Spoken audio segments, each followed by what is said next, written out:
नमस्कार, मैं हूं दिबांजलि मोइत्रा। कोरोना के बीच बकरीद का त्योहार आज देश भर में पूरे उत्साह के साथ मनाया जा रहा है। दिल्ली की जामा मस्जिद समेत देश के कई हिस्सों में लोगों ने कोरोना गाइडलाइंस का पालन करते हुए नमाज अदा की। तो वहीं इस खास मौके पर देश के पीएम नरेंद्र मोदी, राष्ट्रपति रामनाथ कोविंद समेत देश के बड़े नेताओं ने देशवासियों को ईद की मुबारकबाद दी। पीएम मोदी ने ट्वीट कर लिखा, ईद मुबारक, ईद उल अजहा की हार्दिक शुभकामनाएं। ये दिन सामूहिक सहानुभूति, सद्भाव और अच्छी सेवा में समावेश की भावना को आगे बढ़ाए। राष्ट्रपति रामनाथ कोविंद ने कहा, सभी देशवासियों को ईद मुबारक। ईद उल अजहा प्रेम, त्याग और बलिदान की भावना के प्रति आदर व्यक्त करने और समावेशी समाज में एकता और भाईचारे के लिए मिलकर कार्य करने का त्योहार। आइए हम कोविड-19 से बचाव के उपाय अपनाते हुए समाज के हर वर्ग की खुशहाली के लिए काम करने का संकल्प लें।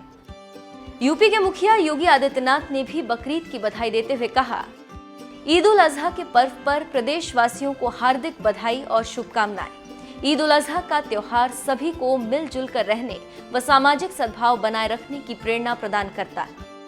सीएम योगी ने कोविड-19 के संक्रमण को देखते हुए लोगों से सोशल डिस्टेंसिंग का पूरी तरह से पालन करते हुए घर पर ही नमाज पढ़ने और त्योहार मनाने की अपील की। वहीं राजधानी दिल्ली की मशहूर जामा मस्जिद के इमाम अब्दुल गफूर शाह बुखारी ने भी लोगों से कोरोना की गाइडलाइंस का पालन करते हुए बकरीद मनाने की अपील की। कोरोना वायरस की वजह से मुल्क में जो हालात बने, मुल्क नहीं बल्कि पूरी दुनिया में जो हालात थे वो क़यामत खेज़ मंजर था और लाखों इंसान इस दुनिया से रुखसत हो गए। यही हाल हिंदुस्तान में भी रहा। तो जो गाइडलाइंस आई थी उन गाइडलाइंस को फॉलो करना मैं समझता हूँ ज़रूरी है, हर इंसान को, अपने लिए भी और दूसरों के लिए भी, अपने परिवार के लिए भी। आज चूँकि तीसरी लहर का इम्कान है, जैसे कि साइंटिस्ट, डॉक्टर्स ये सब लोग बता रहे हैं कि थर्ड वेव आ सकती है, तो थर्ड वेव आने के पेश नज़र एहतियात बहुत ज़रूरी थी।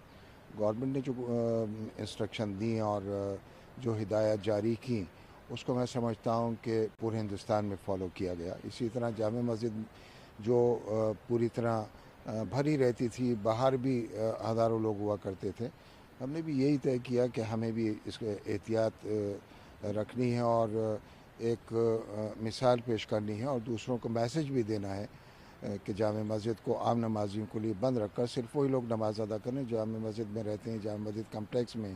तो आज भी यहाँ तकरीबन 15-20 लोगों ने ही ईद उल अज़हा की नमाज अदा की और मैं दुआ करता हूँ कि खुदा ये जो तीसरी लहर और थर्ड वेव का जो इम्कान है उससे मुल्क को ही नहीं बल्कि पूरी दुनिया को और पूरी इंसानियत को महफूज रखे।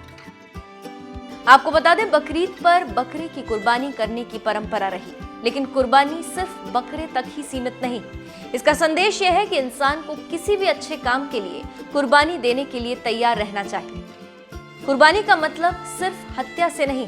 अगर कोई अपने पड़ोसी, दोस्त, रिश्तेदार या किसी भी जरूरतमंद को अपने हिस्से का खाना, अपने हिस्से के कपड़े, पैसे और वक्त भी देता है तो वो भी कुर्बानी ही मानी जाएगी।